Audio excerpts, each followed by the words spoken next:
Good morning, dear President, dear brothers, sisters. Good afternoon, good evening, upon the place of the planet you are in. We are going to begin our Annie Besant's birthday celebration. We are now on Zoom with 100 guests, and we also are on YouTube Live. So welcome to everyone from Zoom and YouTube. We make you two small requests. Please put your name and your country in the chat box, and also we request you to keep muted. If you want to convey us any message, please use the chat box for that purposes. Thank you very much. So it is a matter of great, great pleasure and happiness to have you all here to pay tribute to the great soul that was Dr. Annie Besant.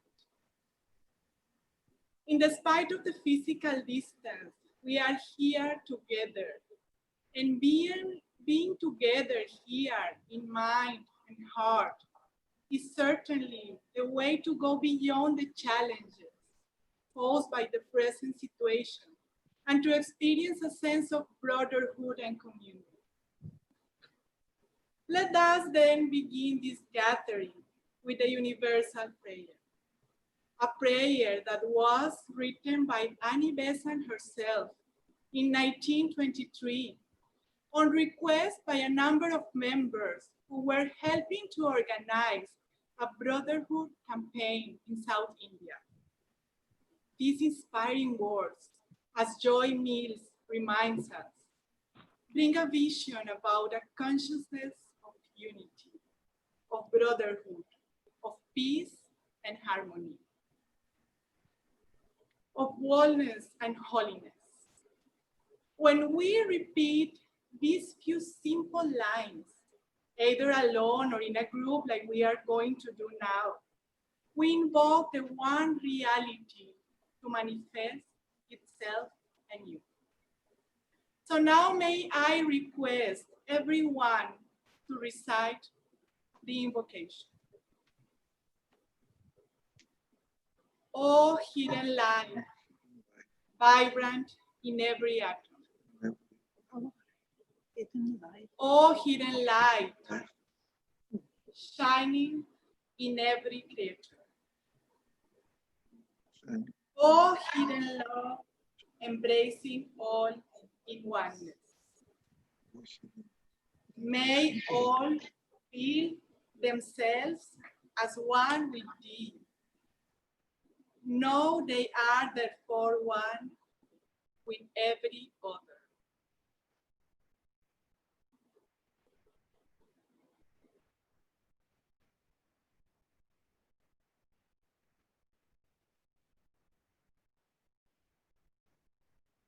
Well, to begin our program, we welcome Sister Marja Artamaa, International Secretary of the TS. She is a member of the TS in Finland and is living and serving in Adyar since 2014. I invite her to share with us the welcome words of this gathering. Please, Sister Marja. Dear friends, today is 1st of October 2020. We are soon going to hear many impacting words about a great orator, an educationalist, worker for uplifting women's lives, a writer, a deliverer of Indian spiritual culture, perhaps most importantly, a freedom fighter for Indians' independence. And last but not least, a theosophist. And of course, I'm talking about Dr. Annie Besant, a diamond soul. She was born in 1847 in Ireland, landed on India on 1893, and died in India in 1933. For 40 years, she regarded India her homeland. Each year, on 1st October, we members of and friends of the Theosophical Society gather to celebrate Dr. Annie Besant's birthday. This year, we broadcast the event from the headquarters of the Theosophical Society, Adyar, India, from its conference room. Annie Besant is recognized in India in numerous visible ways today, and I mention a few. Roads and gardens are named after her. For example, Besant Avenue Road and Besant Gardens in Chennai. Many schools are named after her around India and also elsewhere. We have Besant Memorial Animal Dispensary. She was a founder of many groups and associations which continue actively the work by her values and thoughts and foresight, like Women's Indian Association and Young Men's Indian Association and Scouts groups. They are all over 100 years of existence and work actively. In many schools, the students here in India write essays on Annie Besant so that the memory of her work does not disappear with new generations. In Kerala, a Theosophist award give an award to students in many schools for their essays on Besant.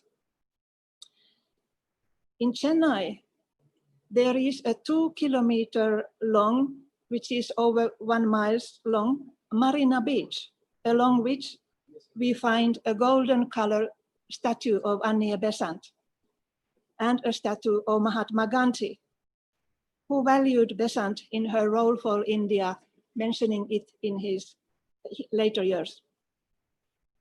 These are only some examples of how Annie Besant is visible today. Why her name is durable and living, we will find out when listening to the talks of today. What I want to say now to you around the world is heartily welcome to celebrate the birthday of Annie Besant.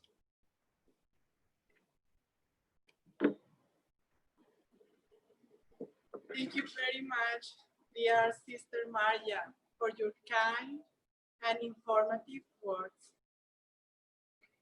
Moving on with our program, we are delighted to have Mr. Tim Boyd with us today.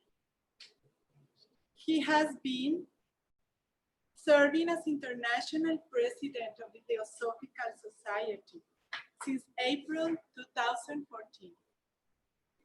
As part of his work as Theosophist, he has held important and significant offices like President of the TS and TOS in USA. And through these offices, he has made an effort to emphasize the practical aspect of Theosophy. His involvement with the Theosophical Order of Service and the Jaishree orphanage in Tibet led to an audience with the Dalai Lama, which resulted in the TAs in America sponsoring his visit to Chicago in July 2011, a 2-day event attended by 10,000 people. He is joining us from his home in Chicago. And we thank you, Mr. President, for your lovely presence here. Without further ado, I request our dear President to deliver the inaugural address. Please, Mr. President. The word is with you. Thank you, Catalina, and thank you also, Marja. And also thank you to all of you who have taken the time to join us from literally around the world. Ordinarily on this day in Adyar, we would have a meeting in the hall at the headquarters building, and our residents would be in attendance. And some others, some friends of the Theosophical Society would also be there, but that would be it. But on this particular day, due to what many think of as the negative circumstances of this pandemic, we find a very positive benefit. We have been forced to adapt to a particular technology which is bringing us together in different ways. So I'm sure if Annie Besant were alive today, that this would be a technology that she would be using to its utmost. But anyway, today I'd like to just say a very few words because we have other people who are going to add to the image of this great soul, Annie Besant. I have had the pleasure on numerous occasions to speak about Annie Besant for extended periods. And the remarkable thing about it is that however many times I revisit her life, it seems as if there's always some new facet of it that can be explored to some depth. Today, really, I would just like to focus on an aspect that is particularly important to me about the way that she conducted herself, the way she lived her life. She was an idealist. She was a dreamer of enormous dreams. But the thing that I think comes across to me in such a pronounced way is her profound practicality. Many of us dream dreams, and that's as far as it goes. She was a person who was able to bring these dreams and materialize them in the physical world, in the world that we live in.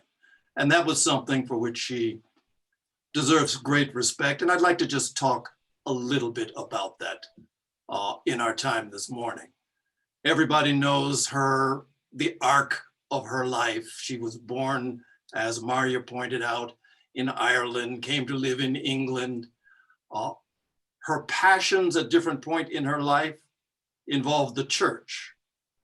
She was a deeply devout Christian in the first part of her life. From Christianity, she went to atheism and free thought and was just as deeply involved. From those, her view evolved to social activism, the need to help people in the various sorts of ways that she saw suffering in the world. She ended up with socialism. And at the end of her life, the final portion of her life was involved with theosophy and the life of spirit. So these are diverse backgrounds that you wouldn't think would fit together into any one life, but for her, it was a building process. And so by the time she got to her phase where spirituality was so important, she had developed many, many different skills that she brought to this work.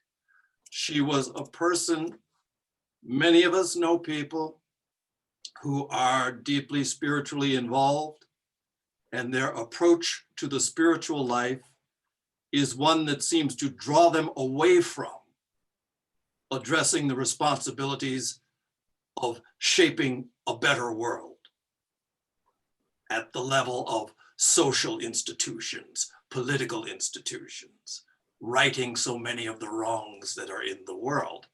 Annie Besant's approach was the opposite.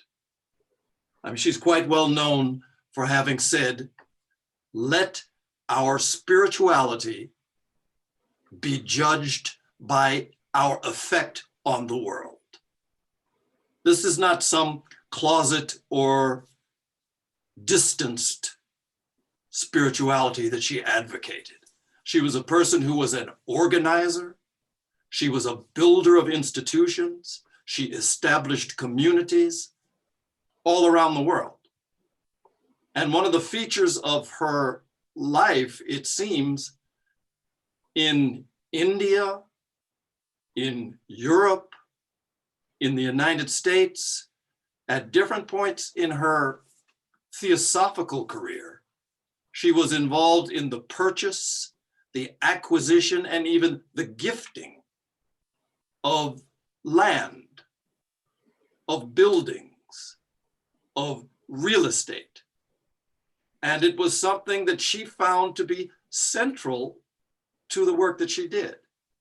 I mean, we're all aware that the great Benares Hindu University in Varanasi was able to become the university because she founded, got the land, built the buildings for the Central Hindu College in what was then Benares, and then gifted it to this forming Benares Hindu University.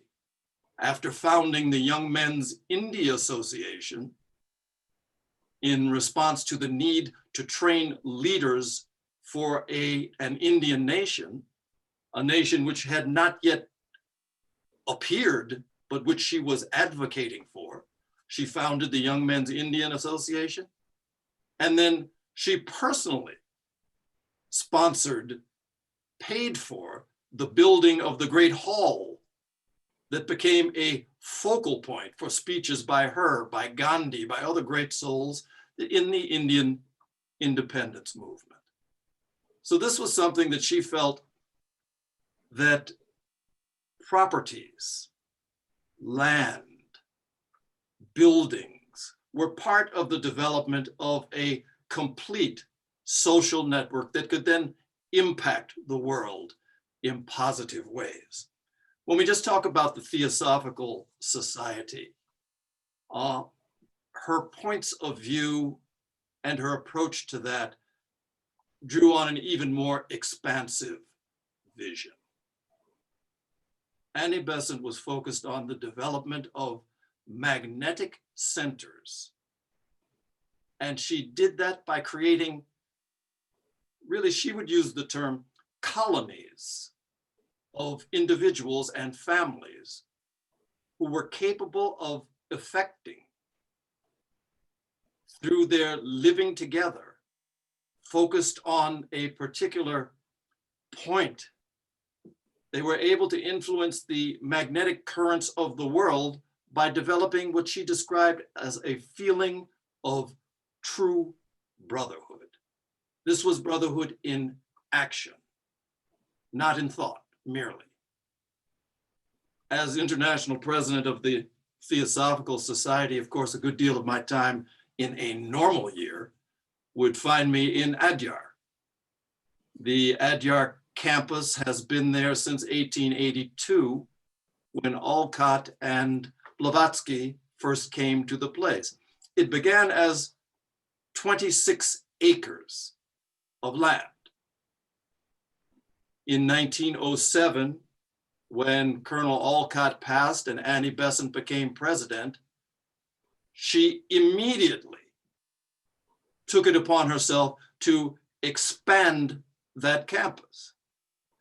In less than 4 years' time, the 26-acre campus, she had increased to almost 10 times its previous size. She had added, and it was a 253-acre campus that was then able to invite and support students from around the world, residents who could live, who could create, who could work together toward this great end of creating really a new world based on this vision of brotherhood. But it wasn't just in India that she was so active. All throughout India, there are stories of how theosophical centers were influenced, were developed, were founded through her efforts. In Europe, to this day, what we know as the International Theosophical Center in Naarden, just outside of Amsterdam, 40 acres of wooded land that was donated to Annie Besant. It was used and has continued to be used for a variety of theosophical endeavors. The Liberal Catholic Church has roots there. The ES, the Round Table, the Theosophical Society, a center, also a residential center, yet another one of her colonies. In the United States, the Crotona Institute of Theosophy was something that she was deeply involved in. But the very last project of her life, she was 80 years old when she made her next to the last tour in America, in the United States of America. She found herself then in the United States from a period of August all the way through to, I think it was April or April. And during those months, in addition to attending the Congress of the Theosophical Society in Chicago, she traveled to the really tiny community of Ojai, California. At that point, Krishnamurti had a small location in which he was living. And she traveled to that place and she had an opportunity to look at the land there. And while she was looking on one particular day, they say that she had, and she came to describe a vision that she had for that land. Out of that vision, she arranged for its purchase. It was a sleepy, sleepy community with nobody really there except these coming theosophists. But she had a vision, she saw something, and she described this spot as something that she felt would develop into a cradle of the new civilization in America. She was 80 years old. And just to share with you her words about what it was that she saw and what she envisioned as a possibility. When talking about this area, which came to be called, she named it the Happy Valley. Later, there developed a Happy Valley school, a museum, other things, but it was called the Happy Valley. What she envisioned was this, in her words. She said that education will be fourfold, embracing the health, growth and evolution of the physical body, the emotions and the mind, and the unfolding of the spirit as will, wisdom, and always, this was important to her, creative activity. The foundation will include a school, later, I hope, a college, which will include literature, science, arts, and manual occupations. The trades admitted must not include any which are connected directly or later, we hope, even indirectly with the killing of animals. Beauty is the result to be aimed at in all human works as in nature's works. She said there will be spaces set aside for playgrounds, for adults, as well as children. Agriculture, orchards of fruit trees, orange, lemon, peach, apricot, grapes, walnuts, almonds. Beekeeping will be the principal avocations open to the settlers in that area. This is her vision. She said carpenters, plumbers, masons, etc. will also be needed. She closes by saying, such is a rough sketch of the beginning of the life in the Happy Valley. As it opens up and grows, it will be richer and fuller. For we shall need writers, musicians, painters, sculptors, actors, all who make life beautiful. to create with us a cherished home. These are her words describing her vision for an area which at that time was really just some few farmers had walnut trees. It's remarkable in hindsight to look at really how this area of Ojai, California has developed. Some of you have been there and you're aware. It's a very small place, but in this small place, it is one of the most loaded with such a variety of spiritual community, spiritual activity. Krishnamurti's foundation is there. Meditation Mountain is there. The Theosophical Society is there. Whereas before it was only walnut trees, the orange, lemon, peach, apricot, grapes, everything she talked about is now growing there in abundance. It's a remarkable vision. Obviously, when she talked about a cradle of a new civilization in America, that's something that was very long-term. But out of her purchase of that land, out of the vision which she communicated with those who she left behind to try and translate it into reality, has come really a beautiful community, and one which, who knows, as time goes on, how and where that cradle of the new civilization will appear. We can still wait on that one. But just to emphasize, Annie Besant, a visionary, but a visionary who didn't just dream dreams, a visionary who found ways to translate those dreams into reality, into the forming of something as yet unseen, but a benefit to the planet and certainly to the work of the Theosophical Society. She's a great example, for someone such as me who finds himself in a position which she once occupied. It is certainly humbling. So on this particular day, I just offer these thoughts about a practical idealist who has been among us, who has led and who has influenced this world in remarkable ways that are still fulfilling themselves. So as always, thank you for taking the time, and I pass it on to our other wonderful speakers. Thank you. Thank you very much, dear President, for such inspiring words, showing that holistic vision of life that Annie Besant had. Thank you very much.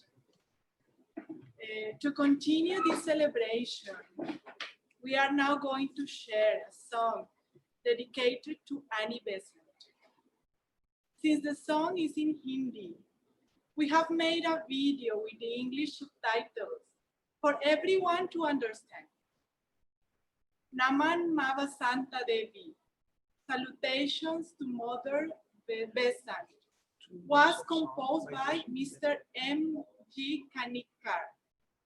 He was a well-known educator who devoted his life to the educational institutions of Annie Besant at Benares. Basanta, meaning spring, was the Indian name by which Annie Besant was commonly known in India. Let us now hear the song in the magnificent voice of Miss Jaishree Kannan from the Archives Department. Sister Jaishree is a long-term member and resident of the Theosophical Society at Adyar. Prof? Yes.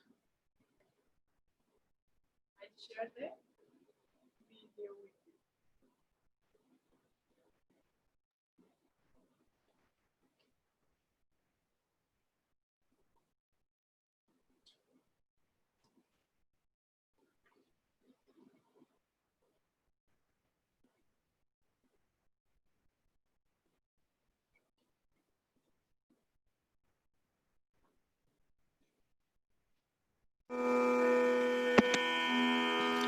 Nama Nama Vasant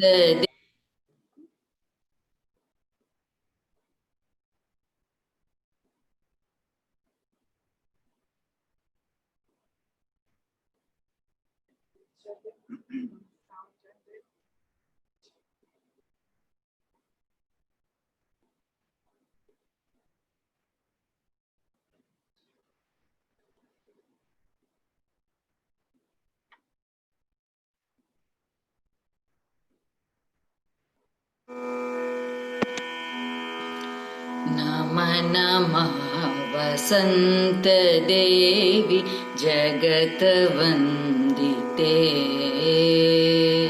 Nama Nama Vasant Devi Jagat Vandite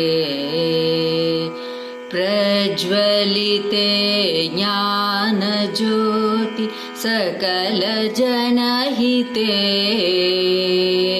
Nama Nama Vasant Devi Jagat Vandite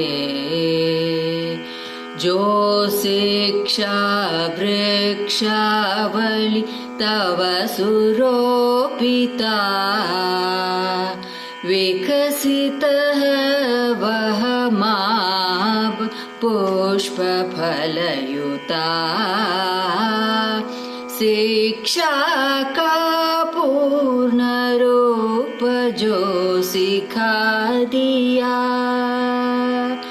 हृदपट पर वह हमने सब लिखा लिया नमः नमः वसंत देवी जगत वंदिते देह सबल चपल कुचल उच्च भावना भक्तिमति बुद्धि तीव्र ज्ञान साधना विश्व में ही विश्वना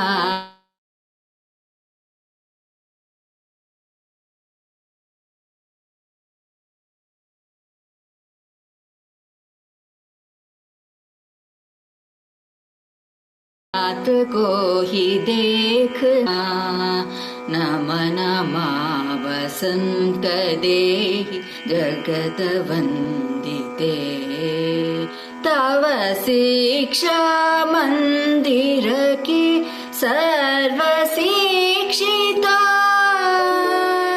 तव आशीष याचतः कार्य सफलता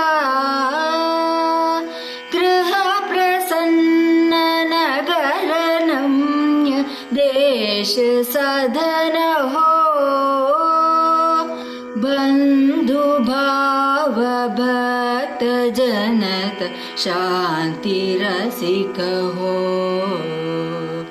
नमः नमः वसंत देवी जगत वंदिते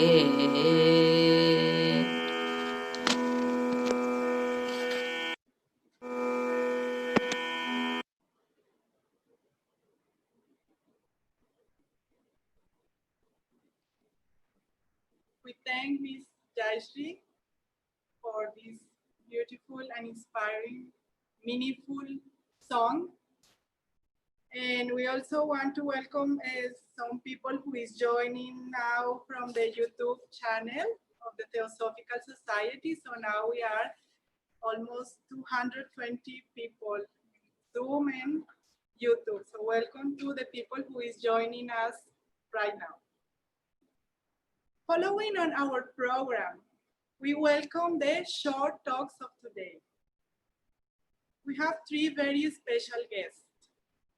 But after the talks, we will have a short session of questions and answers. So I request every one of us to use the chat box to either write your question or the request to ask the question yourself, so as to maintain order and avoid confusion. Also, kindly, when you write your question or you tell us your question, mention to whom is it addressed? Thank you very much. Now let us welcome Ms. Nancy Secrest. She's a long-standing member of the Theosophical Society in USA. She's the International Treasurer of the Theosophical Society and International Secretary of the Theosophical Order of Service. Ms. Nancy Secrest will present a short talk on Annie Besant entitled, "There is no other." Please, Sister Nancy. Thank you, Catalina. Annie Besant said, "There is no other in this world.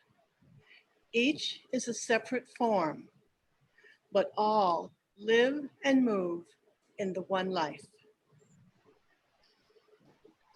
To me, this statement says it all.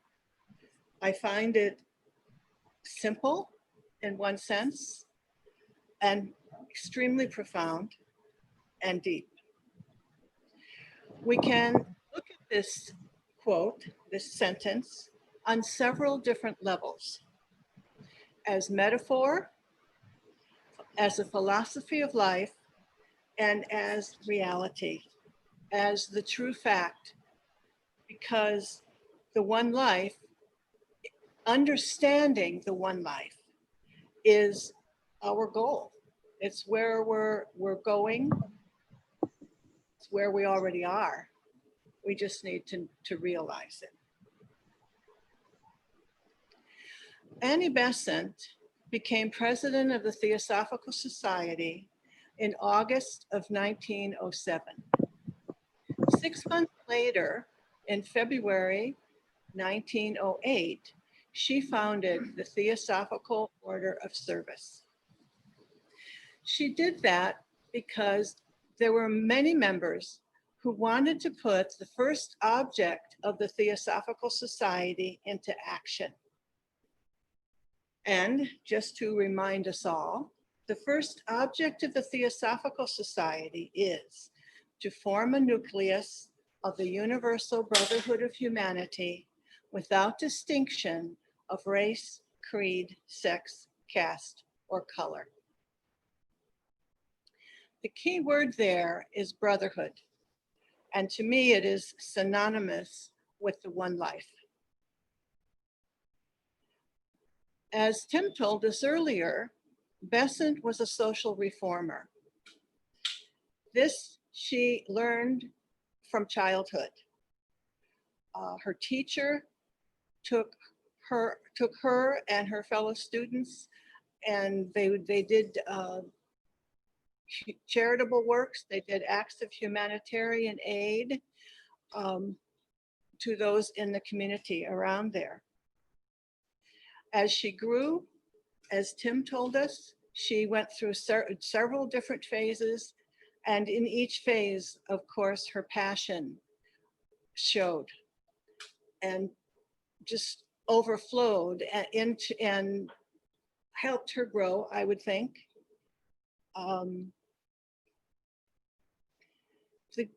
The early days of the TOS, people formed groups, and the groups were based on their interests, various interests, or various needs in their community.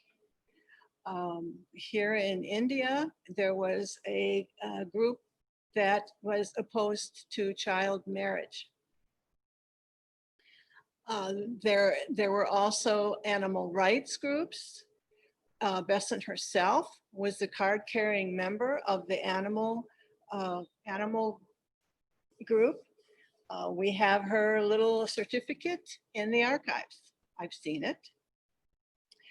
And there were all kinds of other groups. People were interested in education. They were interested in social service, in humanitarian aid, animals, as I've said, the promotion of peace, healing, ecology, planting of trees, clean water for people, the family and family life, and the arts, music, agriculture. These are still the active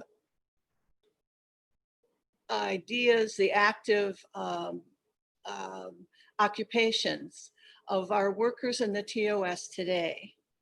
Here in India, there are approximately 12 schools that are either founded, supported, or run by the TOS in various areas. In the areas of various social services, women's empowerment is very, very important in India, in Africa, and all around the world. Those of us from more Western countries have enjoyed some of the things that those in third world countries, women in third world countries, are still trying to accomplish, trying to achieve. And there are TOS groups, particularly in those areas, who are attempting to help them with these endeavors. Deepa Padi, our vice president, TS vice president in the Odisha region in India, is a very big activist in this area. They give scholarships to women to continue their education. This has been supported also by the TS and TOS in Italy.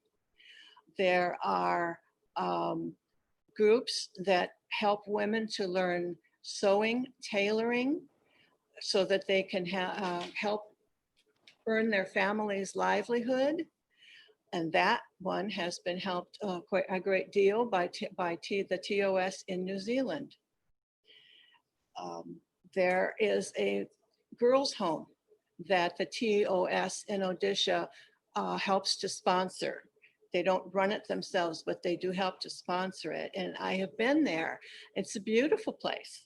There are about 100 young women who live there, from little ones up through, actually up through college age. They're supposed to be finished there when they're 18, but the home continues its sponsorship and either helps them to go into further education, or it helps them with weddings if they wish to make their life one of domesticity.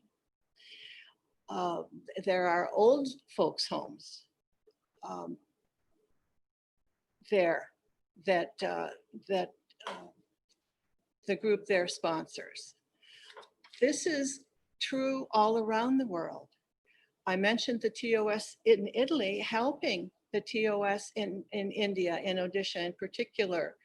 But the TOS in Italy does absolutely remarkable work, particularly with the refugees from Syria. There are camps there, and they used to be able to go into the camps to help the people. That has now, the government has stopped that, but there are little communities, and they have helped them with ovens, bread baking ovens, with school supplies and needs for the children. And they work specifically with a doctor who is in the refugee camp to help children in particular, pediatrician, to help children in particular who have various illnesses, malnutrition, and other kinds of diseases that of the skin and such. There are groups, TOS groups all around the world practice healing ritual. And this ritual is intended, it's like a meditation, and it's intended to send healing thoughts to those who are suffering or to those who have recently passed. Many groups sponsor animal, well, here we have an animal dispensary, so I'll call it that. Many groups sponsor animal dispensaries. The group here in the Theosophical group, Annie Besant Memorial Animal Dispensary, BMAD, we call it, is doing absolutely fantastic work. It is not a TOS organization, but it's a TS organization, and it is doing fantastic work. There are over 100 dogs, cats, there are horses, cows, bulls. I was told by the young man who runs the animal dispensary that all of the calves, I was looking at them in a field one day, and he told me that all of the calves they have are male. Now, I didn't go into questioning him about why. He did say that male calves in India are considered good for nothing but veal. So I think that probably what they are doing is taking care of these calves, keeping them so that they will not be slaughtered. That's, I didn't ask him, but that is my guess there. Would make sense.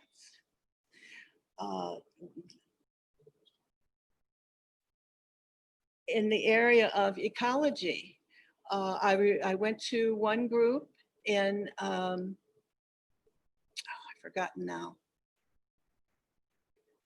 Anyway, I went to a group, and there were several visiting college students there. One of the things that we are trying to do in the TOS is to involve more young people. That's pretty universal with the TS and with every other organization that I know of. It is difficult to involve young people. You really have to get on their wavelength, but things do seem to be happening in the TS and the TOS these days. But these young people were asked, what would you like to see us do? And they talked about plantation, the planting of trees. So that group said, okay, fine, we'll do that. And they are putting together a program for planting trees in their area. This has been done in other places. I know that it was done in Africa a number of years ago. And also in Africa, boreholes were drilled to give fresh water to villages. So this runs the gamut. The interests of the people in the TOS, the members, run the gamut from education, social services, women's empowerment, to all the way, and ecology and the arts. In Finland, one of the members, Nona Nina, wrote a little children's book. And also she is an artist, quite a good artist. Some of her paintings have been on display in the UN. This was several years ago.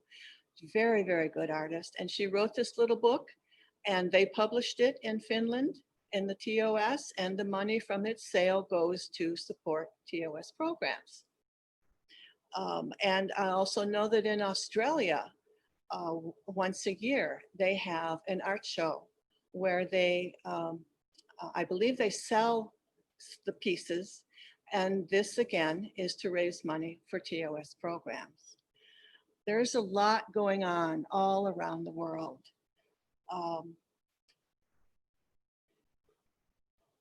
So, as I said, the reason that people wanted to form the TOS was to put into action the first object. And that means putting brotherhood into action. Now, in the quote that I read, it talks about the one life, that there is no other in this world.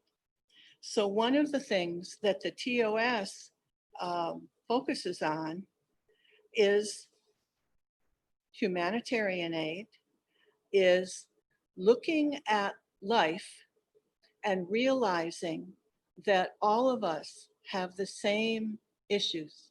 All of us have the same problems, the same concerns, family, shelter, how to put food on the table, getting along with other people.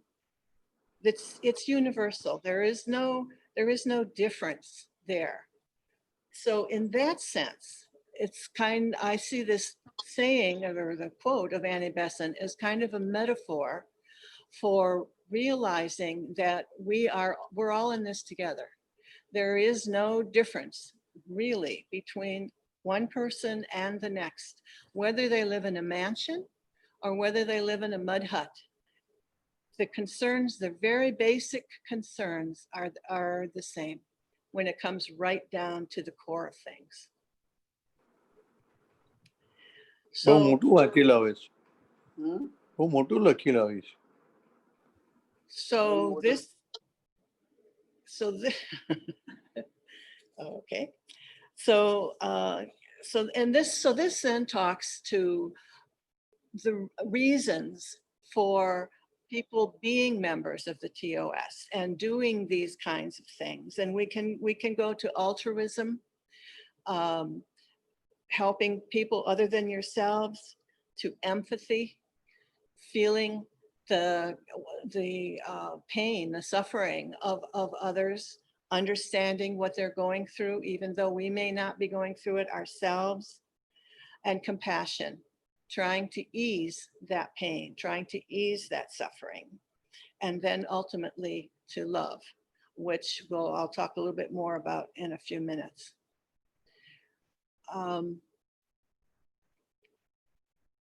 So the TOS, our motto is a union of those who love in the service of all that suffers. And there's another quote that I read just this morning. It was on WhatsApp. Somebody sent it to me, to a bunch of people, but I was one of them. And it says, in those who cannot be happy while others are miserable, in those whose meals are rendered bitter by the starvation of the poor, in those whose luxury is a burden because of the want of the miserable, in those you will find the builders of the new civilization, those who shall sacrifice that others may be happy. Tim talked about Annie Besant going to Crotona and seeing all the potential for things that could be done there in Ojai, California, not Crotona, but Ojai.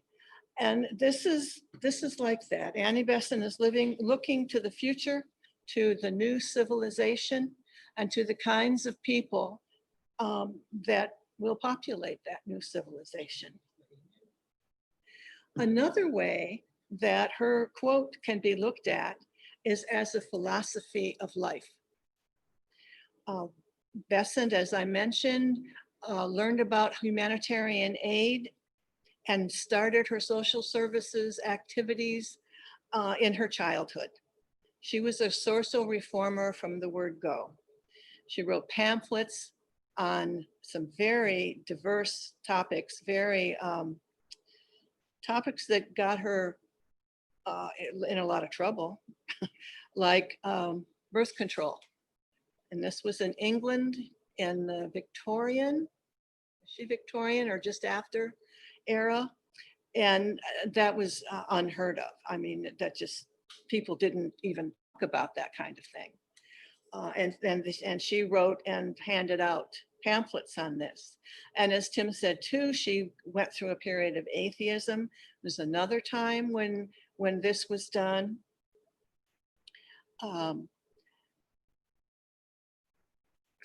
So in the quote that I read, there is no other in this world. It's speaking on this level of seeing the other as yourself, or seeing yourself in the other. It's do unto others as you would have them do unto you, as it says in the Bible. It's ahimsa, harmlessness. It's seeing the self as other. I had and it's another level of brotherhood. I see, besides being able to see this quote in several different ways. I see brotherhood as on several different levels. The term in our object does not do justice to its meaning. People have debated, some people have debated changing the first object and saying brotherhood, sisterhood, and other kinds of things. To me, that's wouldn't be enough. That doesn't go far enough. We need to find a term that talks about all of us really and truly being one. I had a teacher a number of years ago who spoke about love. And he said that love is the realization of unity. And ultimately, this is so. I went through a period in the last few years where it really bothered me. And I will pre-apologize to any of my friends who do this on a regular basis, but it really bothered me when people would say, love you, or, you know, just as a matter of course. And without really thinking about it, without really knowing or understanding what they were saying, because love is the realization of unity. And if you can really understand that when you say that you love someone, and I am not speaking in a romantic or an emotional way, you really understand that it is not romantic or emotional, but it means that I feel your soul. I am with you. I am a part of you. You are a part of me. There is this relationship, and it goes even farther than that. I'm reading a book right now that's called The Ending of Time, and it's written by, it's a dialogue between J. Krishnamurti and David Bohm. And one of the things that I read just this morning was, when you love somebody, there is no me, it is love. In the same way, when I say I am humanity, it is so. It is not an idea. It is not a conclusion. It is part of me. A few years back, somebody introduced me to the story, a little short story entitled The Egg. And in this story, it's about a man who dies, and he is in a dialogue with what he perceives as God. And the story goes through one step at a time. And in the end, it tells him that he is everybody. He is every person that ever lived. As he goes through reincarnation, each time he experiences different aspects. He experiences different aspects of life, of existence. But in the end, the whole thing, this entity tells him, is to let you know that there is only you. There is nothing else. It's only you. It's like if you make a cup of coffee, you take a teaspoon of instant coffee. You take a teaspoon and you put that instant coffee in a cup. You add some water and stir it up. And all those little grains of coffee that were in there are gone. Every single one of them is gone. And you have a cup of coffee. You have a whole. You have the total. You have the one life. Each one is one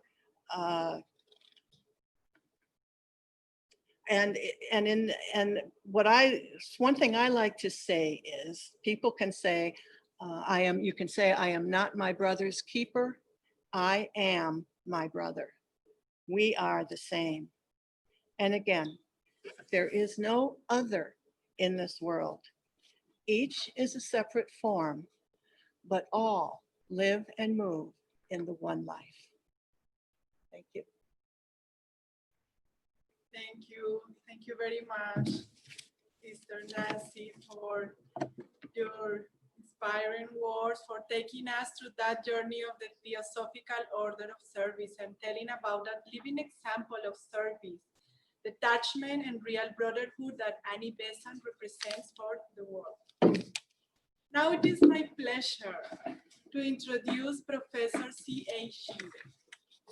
He is an international lecturer of the Theosophical Society, member of the Indian section of the Theosophical Society, retired professor of zoology, and currently he works as head of Adyar Library and lives in Adyar since 2006.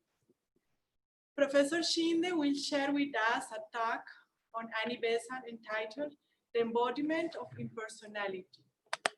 Please be welcome, dear Professor. Thank you, Catalina. And also, thanks for Honorable International President, Brother Tim Boyd, observing this. And all brothers and sisters observing this program, warm welcome to you all from Adyar. As you are aware, we have come together to celebrate this 73rd Dr. Annie Besant's birth anniversary, which we do celebrate all over the world on 1st October, and thus begin our Theosophical New Year. Hope this unique way of celebration and coming together in this global pandemic gives us healing force to heal the world and start a new year with broader vision of oneness of life, and be with full of thoughts of love and gratitude, because love is the redeeming power and that embraces all in one. Let me share some thoughts on her impersonality. She never influenced by personal feelings and always used nature's impersonal forces in all her activities.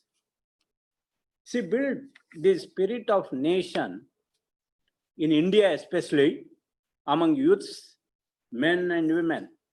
And she believed spirit of the nation is built on spirit of individual. So she started and also inspired many movements.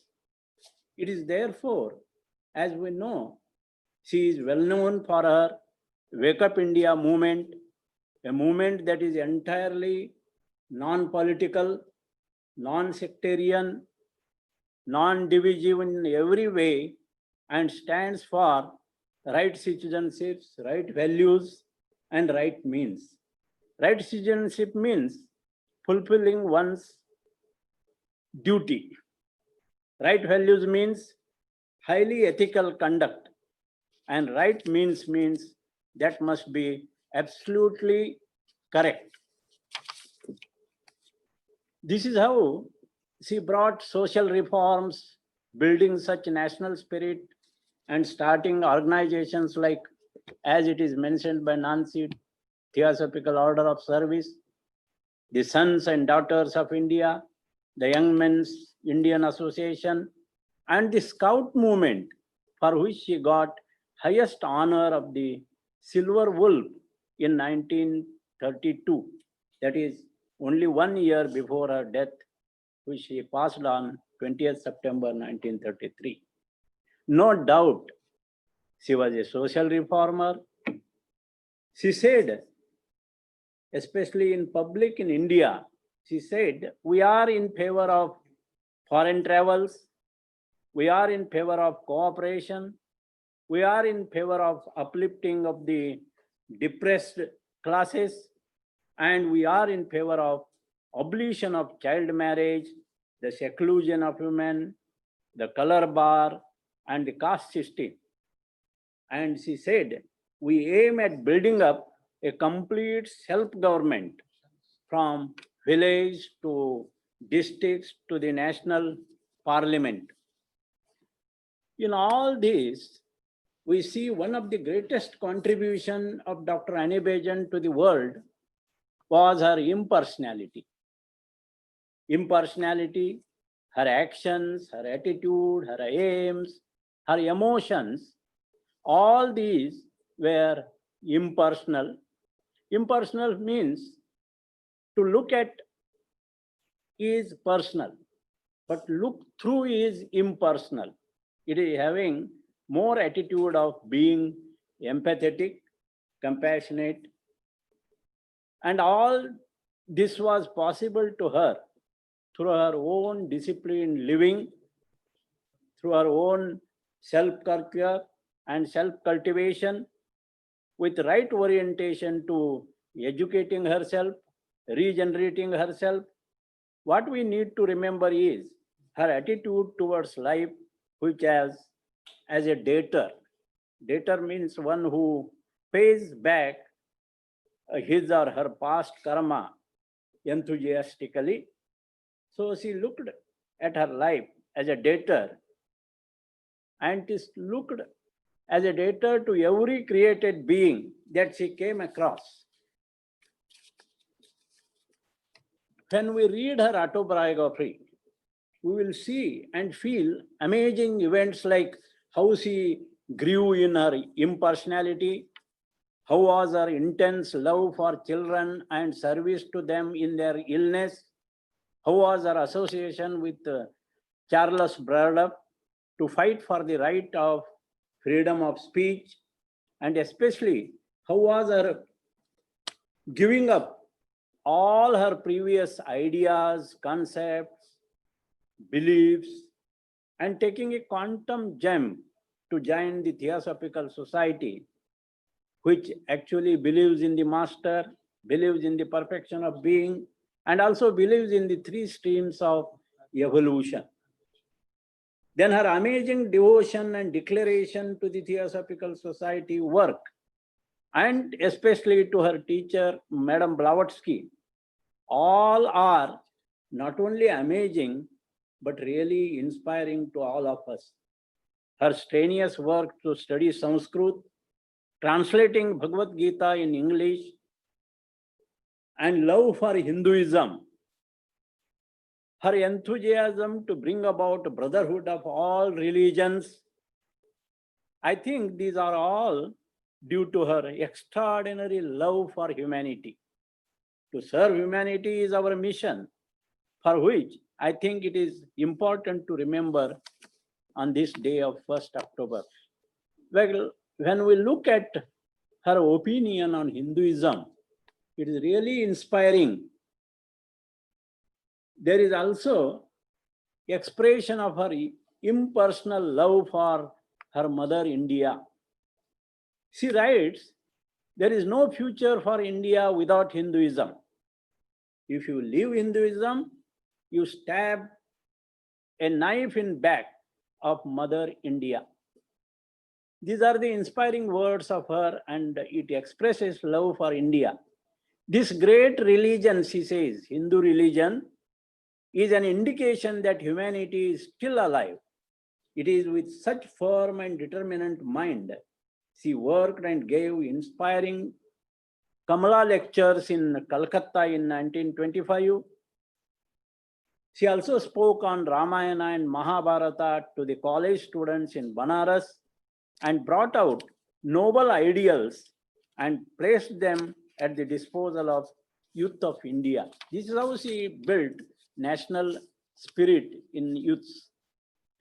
Her impersonal activity through education is really remarkable.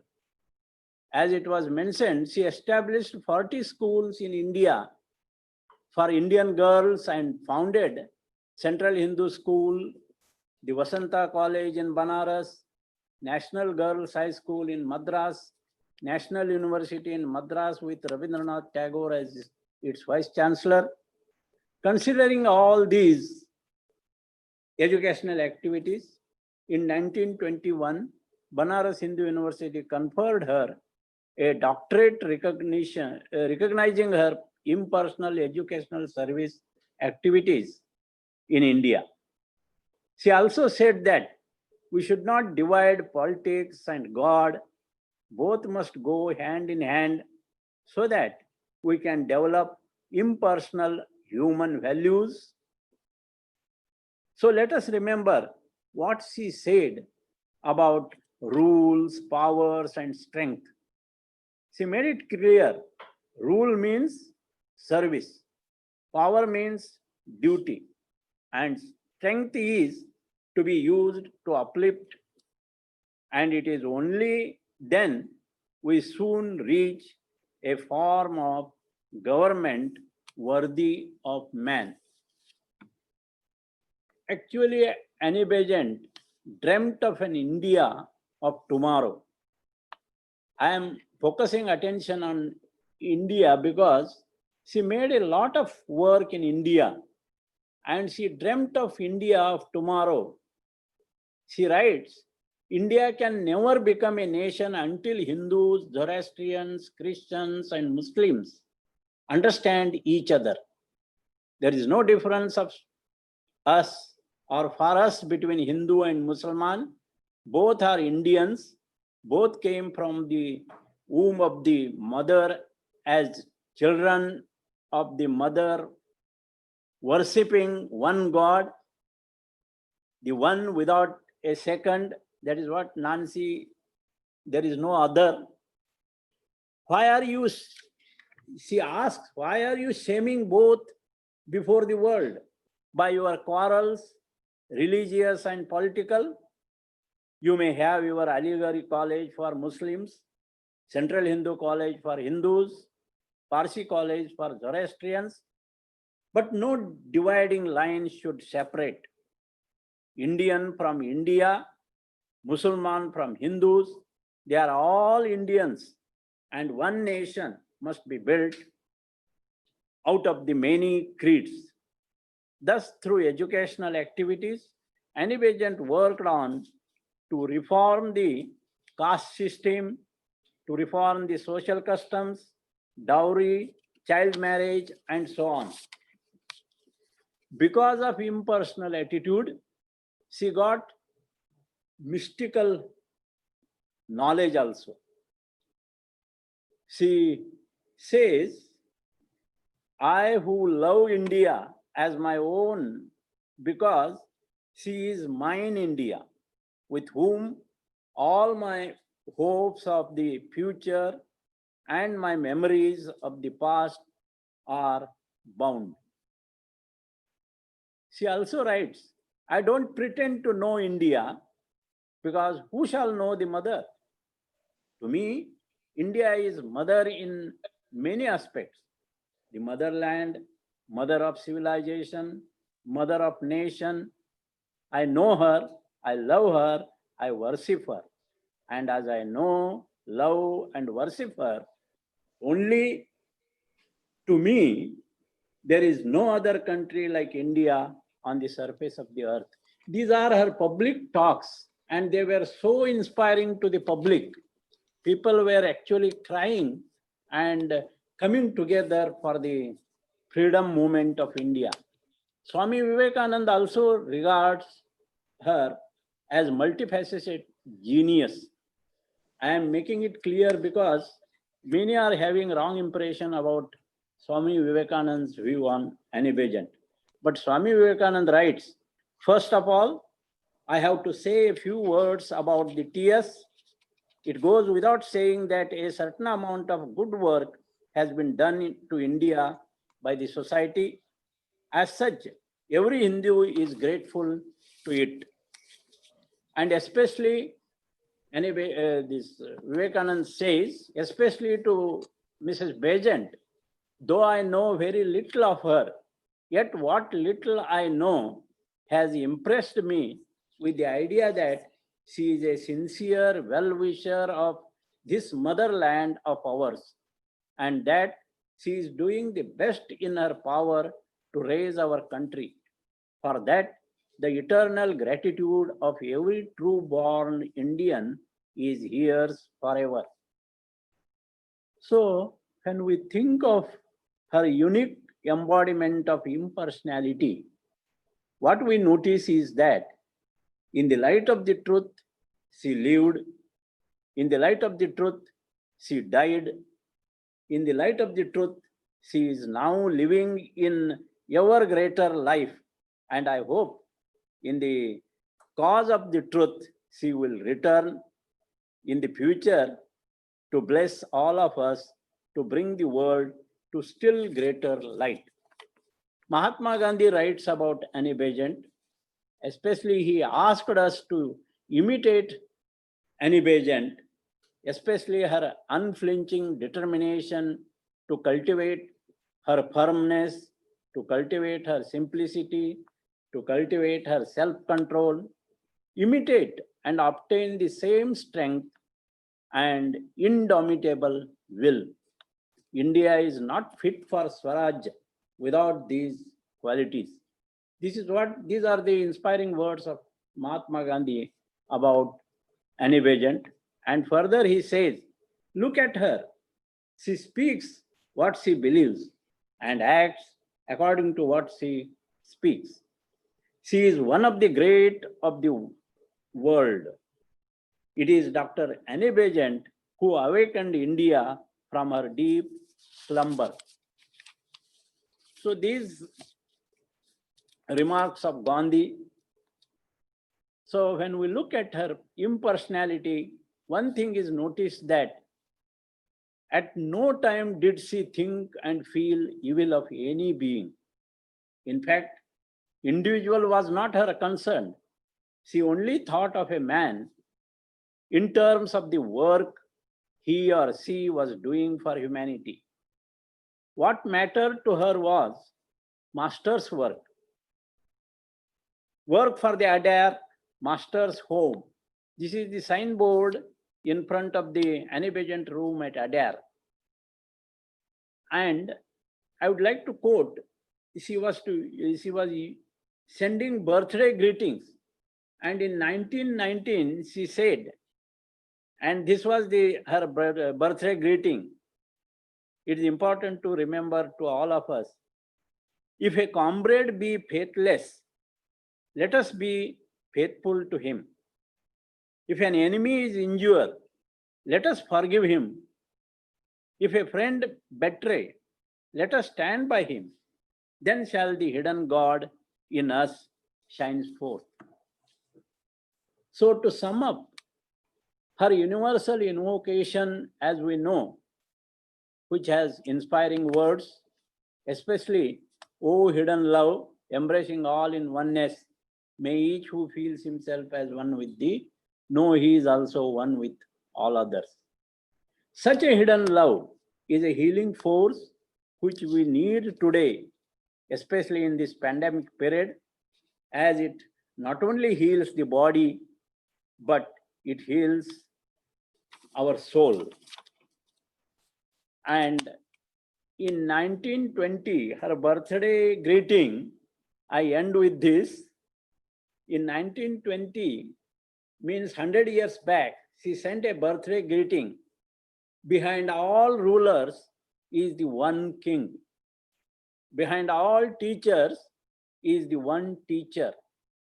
Encircling our passing loves, the love of eternal, and above our weakness shines the star. So this is how she had faith in invisible world, especially the healing forces which are impersonal in nature, and she was the really embodiment of impersonality.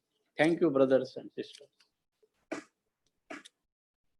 Thank you, dear Professor, for your deep and meaningful words that reveal for us that fascinating character that was Annie Besant, and whose actions and legacy have had so big impact for India as a nation and permeate our daily work as Theosophical. Our last speaker of this session is Ms. Clemice, who will talk us about Annie Besant's great legacy. Mrs. Clemice is an international lecturer of the Theosophical Society and has published various inspiring articles in the Theosophist. She has been living and serving at the international headquarters for the last 6 years. Please, dear Clemice. Thank you, Catalina. And I would like to share something with you today. Something that Tim, at the beginning of this celebration, said a few words, but I feel it is something that is somehow it is neglected and people don't talk about it. And to me, it is the greatest legacy that Annie Besant left us, the seekers of truth, and to the world as a whole. So I'm going to share some thoughts on her legacy for the spirituality, for the spiritual work. So Annie Besant joined the Theosophical Society after she met Madame Blavatsky. And Madame Blavatsky talked to her, and she was with her for more or less 2 years. And Blavatsky talked about a new step that humanity was ready to give, and that it was the Theosophical Society's mission to prepare and help humanity in this new step. This new step, as Tim said in the beginning, was the coming of a new culture, a new civilization. So Annie Besant told Blavatsky that every 2,000 years, a new teacher would come and help humanity in the next step. So it was more or less about time for it to happen again. And the mission of the society was to prepare the way for this teacher. This is said by Blavatsky in the Key to Theosophy. And he gave specific instructions to Annie Besant. So Annie Besant became the president of the Theosophical Society in 1907. And immediately after she became president, she started to talk about this. And this was the subject of her talks. Every talk she gave, she asked the people to help the society to prepare and to wait for the next torchbearer of truth, as Blavatsky called it. So she adopted Krishnamurti, who was seen as the person who was going to give these teachings. So Annie Besant had a deep devotion for Blavatsky and for the work of the Theosophical Society, which she understood was this preparing of for the new teachings. So as Tim said in the beginning, she worked hard to form these centers around the world. And these centers, they had a purpose. And the purpose for her was very specific. It was for preparing the people and helping the people in this next step. So when Krishnamurti started to give the teachings, Annie Besant was already almost in her 80s. And she was very well known all over, and she was adored by all the people that knew her and that heard her giving talks. But even then, she would say to him, I want to learn from you. You are my teacher. So to me, this is a proof of really greatness, because she was the president of a well-known organization, and she was humble enough to see and to say this to Krishnamurti. So all her efforts to present Krishnamurti to the world and to make him available, I would say that she really delivered Krishnamurti to the world. And to me, this is really her greatest accomplishment and her greatest legacy, because his teachings are very relevant for today's, for the world today's, the state in which the world is. I will just share a little bit of what I found in her talks. She gave a talk in 1930 And in this talk, she says that she says like this. My advice to all of you would be to watch and observe and gradually learn from what he is, not demand what you expect. In spite of everything I can say, people will think in a route as to what the world teacher would do and say, making him in their own image. I did not form any opinion, so I learned. And you must remember that consciousness in him, in the ordinary affairs of life, behaves like that of an ordinary man. The consciousness of Krishna Ji is merged with that consciousness. This is not what we expected, but we cannot expect to understand its details. So Annie Besant, she had this extraordinary capacity to work for something, and when she saw that whatever she was doing had to be changed, she would let go and she would start all over again, or she would just change direction. That was really an amazing capacity that she had. So, and I think if we want to honor Annie Besant or anybody, the way to honor is to listen to her teachings, to listen to what she says, to listen to her attitude in life. Because mere repeating what she said, I don't think it would really honor her, because she was working for a new humanity, for a humanity, an unselfish humanity. So there is another quote that I would like to share so that you can see what she was expecting and how she saw the new step and the people after giving this new step, what they would be. She says, intuition is to be the distinctive element of the coming race. Knowledge is certainly, intellect certainly, but it is to be subordinated to the higher spiritual quality, which realizes the unity in diversity and therefore comes to realize the divine self in man. That is the next step forward. Looking at consciousness. Intellect divides, isolates. How do you know a thing intellectually? By differences. Think for a moment. You will realize that you distinguish one thing from the other by the differences between those objects.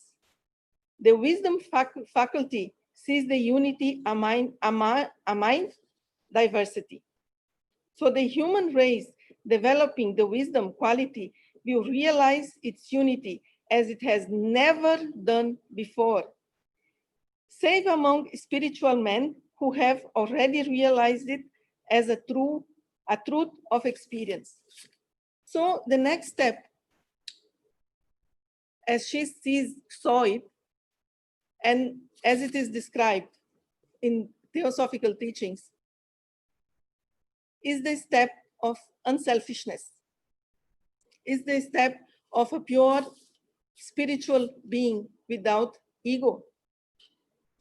So she was eagerly awaiting for this. But when Krishnamurti starts to deliver the talks and the teachings, she was already too old, and she could not really stay for long. And Krishnamurti even said later on in his life, he said, if Amma was not too old, she would have got it. She would have understood the teachings, because she had this quality of letting go, which is so important for the understanding of his teachings. And I will just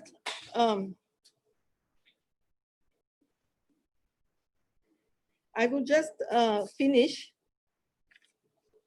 with something that I feel it is really important. It's another quote of Annie Besant, And she says, the best way to help Krishnaji is to be dead against separateness. If ever you see it, oppose it. Say it, if you like, that we are two sides of one work. Annie Besant is at the head of one side and Krishnaji of the other. One is the work of the Manu and the other the work of the Bodhisattva. They always work together. If we are fit to be their servants, must be ready to do the same. So working together is the key.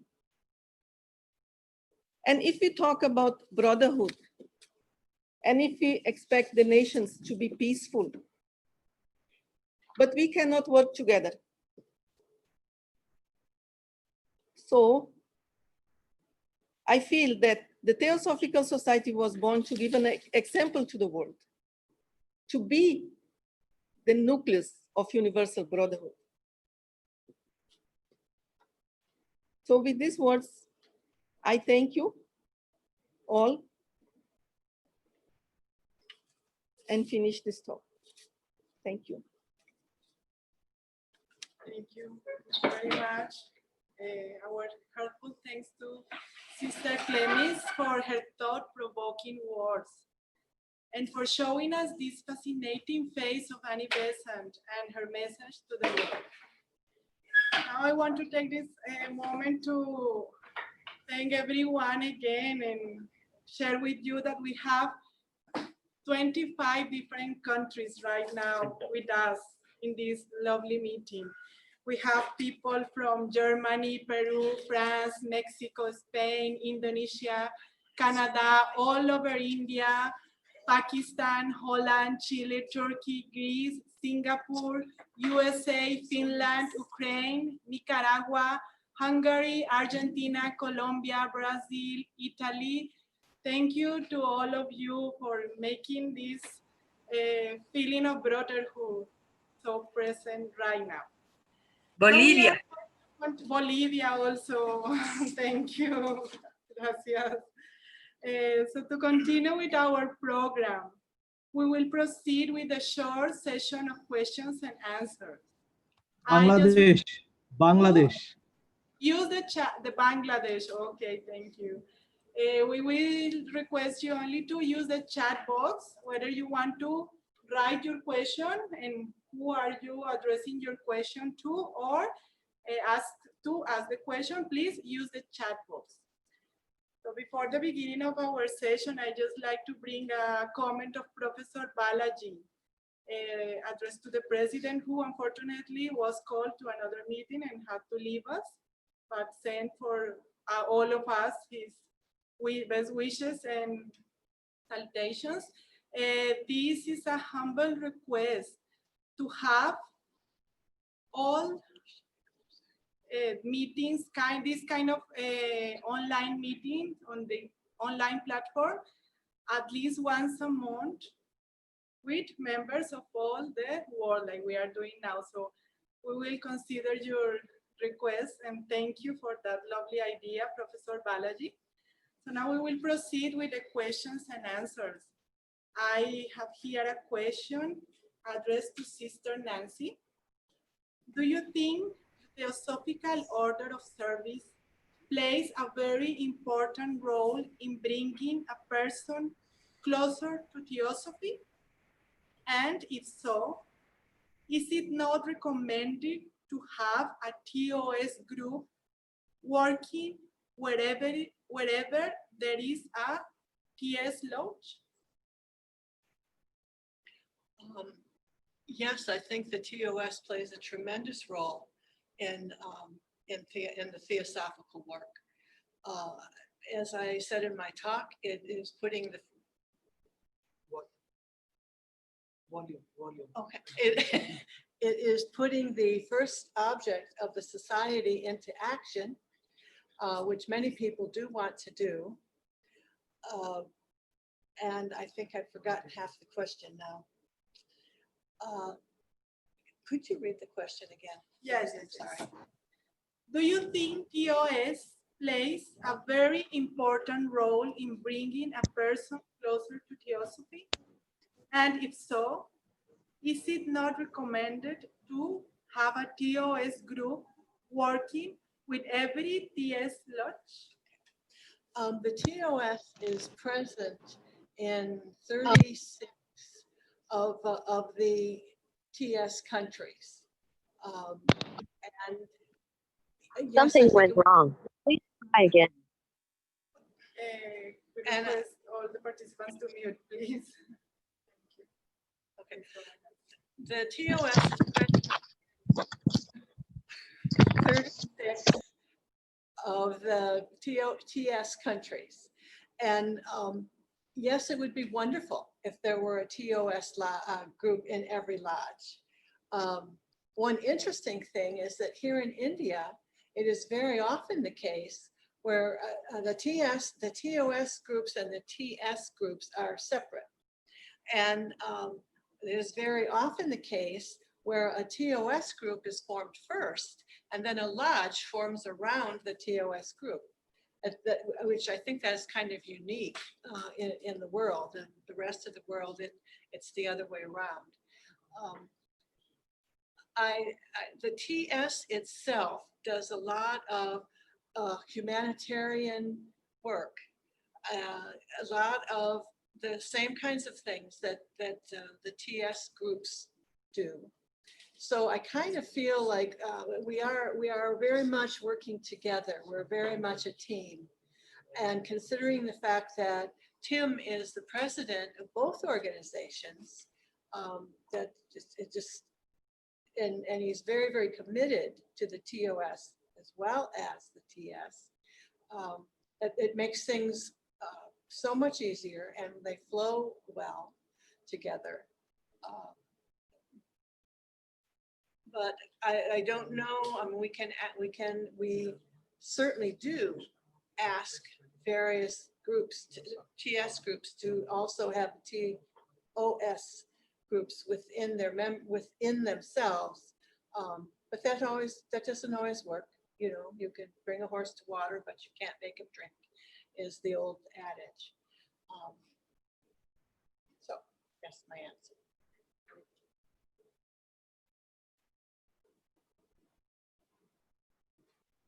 Thank you very much, Mr. Nancy. Okay, I guess we don't have more questions today. So once more, we would like to thank everyone who attended this meeting. And I invite everyone to have a moment of silence.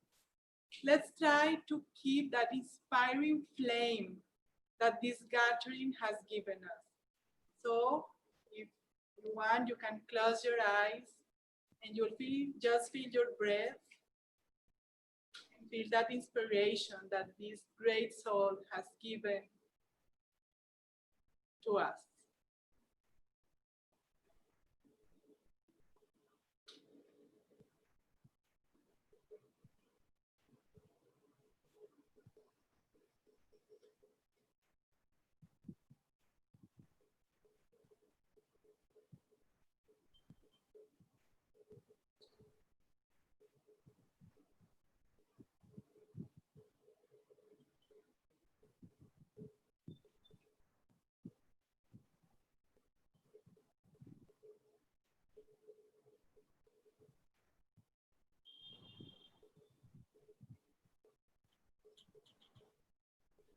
And whenever you feel comfortable, you can open your eyes.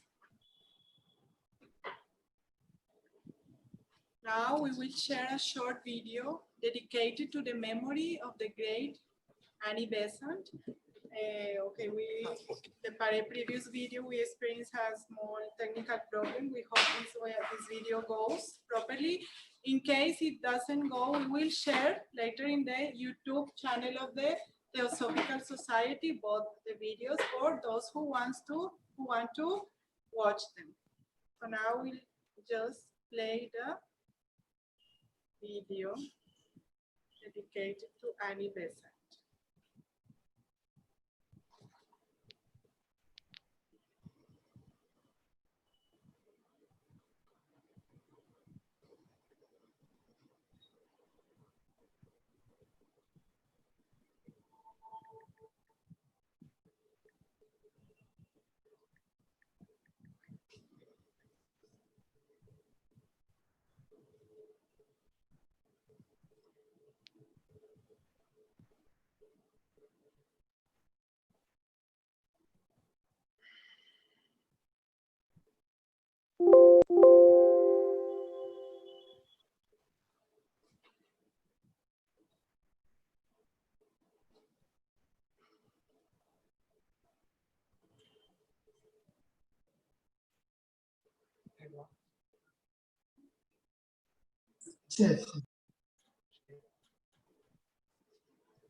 Now I request Brother Shikhar Agnihotri to share vote of thanks and take us towards the closing of the session.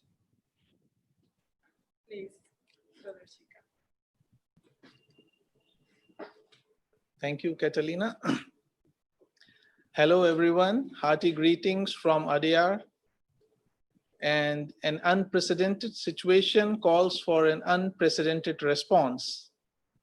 And a year ago, none of us would have imagined that we would be celebrating Annie Besant's birthday this year in this manner, having a meet like this, in which, although we are physically apart by great distances, but we are together at the level of heart and mind. And may this feeling of camaraderie, love, and devotion that this meeting has invoked in us becomes a vital force in our daily life. And on behalf of everyone, we thank from the bottom of our heart the President, Mr. Tim Boyd, who took time to be with us on such a short notice, and as always, shared his words full of insight and wisdom, and made this event special and memorable. We thank Ms. Marja Artamaa, the International Secretary of the Theosophical Society, for her constant guidance in planning this event and her welcome words. We thank Ms. Jaishree Kannan for rendering the beautifully written song on Dr. Annie Besant in her serene and melodious voice, and for invoking the sense of devotion in all of us. We thank our learned and eminent speakers, Ms. Nancy Secrest, Professor C.A. Shinde, and Mrs. Clemice for their inspiring, insightful, rejuvenating talks on Dr. Annie Besant. We also thank the host and anchor of the event, Mrs. Catalina Isaza Cantor-Agnihotri, who planned and managed the whole event in great spirit, and thanks to Mr. Anand for technical assistance. Most importantly, we thank all our viewers, participants, and benefactors who joined us not only on Zoom, but also on via YouTube. I think we have about a total participation of something between 250 to 300 combined. So we thank all the participants and viewers for making this event really a memorable one, and once again proving that the nucleus of universal brotherhood or sisterhood exists, the seat of which is much deeper than the physical body, and it lies at the level of our heart. And in the end, closing, now we are moving towards the end of the program. Now we may request everyone to join in bringing all your willpower and thought power together and pray for the welfare of all beings during these challenging times with the following mantra, as you can see on your screen in your own language, the meaning of which is very well displayed on the screen.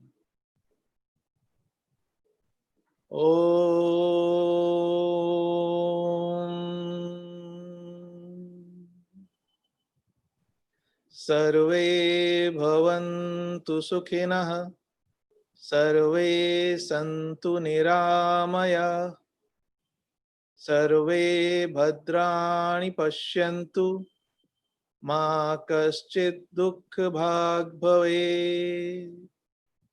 Om Shanti, Shanti, Shanti.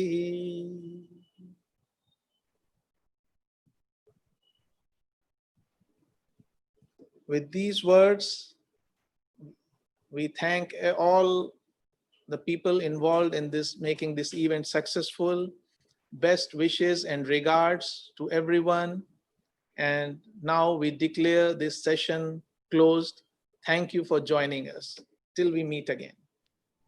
Namaste. Thank you to everything.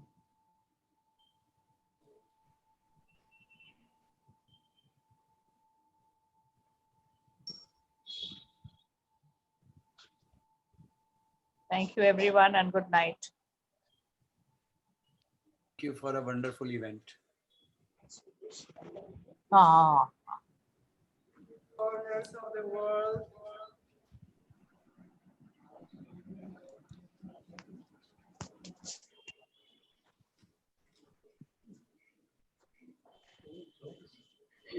Hi, Catalina, can you hear me? Yeah. I had sent some messages. On your name. I kindly request you to look at them. Because you said that we received one brother from Pakistan, and we have some property. Theosophical Society has some property in Pakistan, a land.